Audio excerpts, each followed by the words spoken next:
Welcome to This Explainer. Today, we're tracking a massive, honestly mind-blowing historical butterfly effect. We're going to journey from medieval metallurgy all the way to the staggering, globe-spanning logistics of modern mass production. It's this incredible story about how our human drive to build, to conquer, and to connect has continuously reshaped the physical world around us. Let's get right into it. So here is a wild question to kick things off. What could the peaceful, ringing bells that called medieval European communities to prayer possibly have in common with the brutal, destructive reality of naval warfare? I mean, at first glance, absolutely nothing, right? One is this beautiful symbol of community, and the other is a terrifying instrument of domination. But beneath the surface, they actually share a very specific, world-altering DNA. It turns out the exact same advanced metalworking skills developed in Western Europe to cast giant, acoustically perfect church bells gave early craftspeople the precise technology they needed to cast powerful cannons. Just think about it for a second. Casting a massive, hollow, structurally sound bell that doesn't crack under immense vibration, that requires mastering the exact pouring and cooling of molten metal. And when you take that very same skill, that same underlying technology, and apply it to a reinforced iron tube designed to withstand explosive pressure, boom, you get a naval cannon.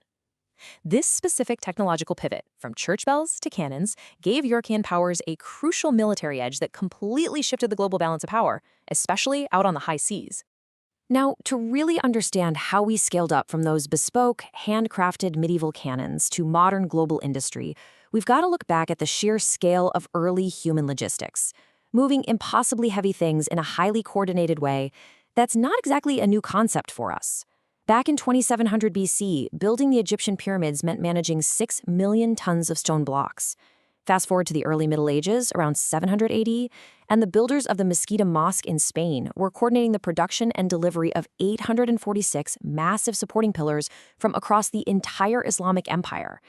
Or jump to 1200 AD, where the Hanseatic League in Europe was managing maritime trade networks so incredibly sophisticated, they could coordinate shipping 200,000 beef skins on a single intercontinental voyage. But here's the catch. All of those ancient and medieval logistical marvels relied entirely on human and animal muscle. The real game changer, the catalyst that completely shattered the ceiling on human manufacturing capacity, was the Industrial Revolution. By swapping out muscle and wind for the incredibly concentrated energy of fossil fuels and steam, the sheer scale of what we could produce changed forever. It was a total paradigm shift. And it is just fascinating to see how people reacted to this monumental shift in real time. Take the English scientist Erasmus Darwin. Yep, Charles Darwin's grandfather. Back in 1789, he wrote a poem where he literally ecstatically praised the possibilities of the steam engine. He poetically envisioned this unconquered steam dragging heavy barges and even flying rapid chariots through the air. It really captures that sheer intellectual excitement, that collective realization that humanity had just tapped into this limitless new well of power. And with that new power came rapid, compounding technological leaps, mostly driven by an intense desire for industrial and military supremacy. First, we see coal-derived coke replacing wood charcoal for smelting iron, which gave us much hotter, way more efficient furnaces. Then, in 1856, Henry Bessemer introduces his famous converter. So instead of highly skilled workers exhaustingly stirring molten ore by hand to remove carbon, Bessemer figured out how to blast compressed air right through the molten iron to do it automatically. That gave us incredibly tough steel at scale. And crucially for military power, we see the development of precise patterns that allowed for interchangeable parts in firearms. You didn't need a master craftsman to build a single gun from scratch anymore. You could manufacture identical, standardized parts and assemble them at lightning speed. All of this capacity eventually collided in a terrifying proving ground, World War II. The entire production philosophy of the Allied forces during that time was driven by one grim but absolutely vital military axiom. Munitions are expendable, men are not. To save lives through overwhelming firepower, the military suddenly required artillery, ammunition, and vehicles on a scale that was entirely unconceived by humanity up to that point. So how on earth did society achieve this impossible scale? Well, they didn't just build a bunch of new military factories. The entire civilian economy essentially flipped upside down. It really brings us right back to that whole church bell to cannon pipeline we talked about earlier, just on a massively magnified scale. Peacetime industries transformed literally overnight. Suddenly, manufacturers of soft drinks, soap, and bed springs were participating in heavy artillery production.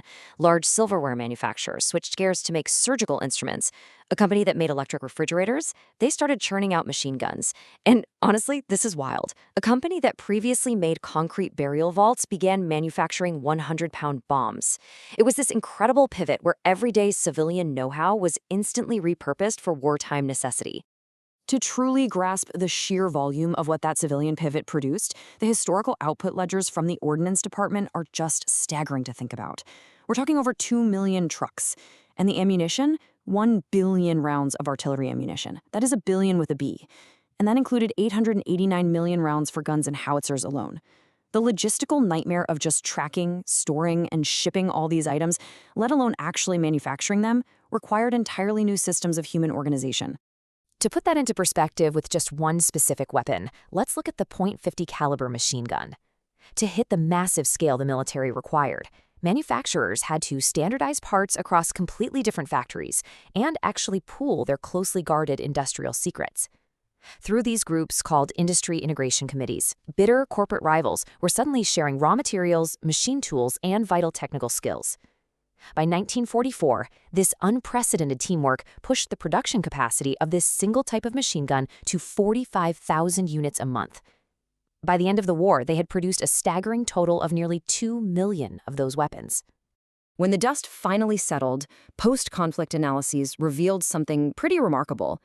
The sheer necessity of organizing those massive production, transport, and supply lines proved to be so incredibly efficient that once the war ended, these complex military logistics concepts didn't just disappear. Instead, they were permanently transferred directly into the private business sector. The military had essentially just trained an entire generation of managers in hyper-efficient, large-scale supply chain management. We see the legacy of this so vividly in the automotive industry. Pioneers like Henry Ford utilized those exact principles of mass production and interchangeable parts to churn out the Model T at unprecedented speeds. But maintaining those speeds required constant, relentless innovation in the manufacturing tools themselves. They suddenly needed far more robust cutting tools, hardened steel gears, and highly advanced grinding machines just to handle the intense speed and pressure of a mass assembly line. The immense pressure to supply automotive parts pushed the entire manufacturing sector to innovate, permanently upgrading our industrial capabilities. And while mass production completely revolutionized how we make things, another invention totally revolutionized how we move them. In 1956, an American named Malcolm McLean invented the standardized maritime shipping container. I know, it seems like a pretty minor thing, just a simple steel box, right? But its widespread use triggered an absolute structural revolution in world trade. By standardizing the container size, goods could suddenly move seamlessly from a factory onto a truck, onto a ship, and onto a train without ever being unpacked. It instantly and deeply connected producers, consumers, and global markets, dropping the cost of international shipping practically to zero. This highly efficient, globally connected chain was then perfected even further in the 1970s. Over at the Toyota Motor Company, an engineer named Taiichi Ono introduced the Kanban, or just-in-time, concept. Instead of producing massive stockpiles of goods and storing them in giant, expensive warehouses, the supply chain became carefully calibrated. Resources and parts arrived exactly when and where they were needed on the assembly line, perfectly matching real-time consumer demand. It was the ultimate evolution in stripping out industrial waste and maximizing pure efficiency.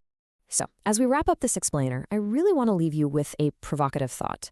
Look at the smartphone or computer you are watching this on. Think about your car, your home appliances, or those seemingly magical supply chains that can drop a package at your front door in less than a day. How much of that modern convenience is actually the direct descendant of centuries of military necessity and arms races? From the exact metallurgy required to forge a medieval church bell pivoting seamlessly into the casting of naval cannons, all the way to the massive industrial mobilization of World War II laying the actual groundwork for today's globalized supply chains. Our modern world of mass production was quite literally forged in the fires of history's greatest conflicts. Thanks so much for joining me on this journey, and always keep asking questions about where the world around you really comes from.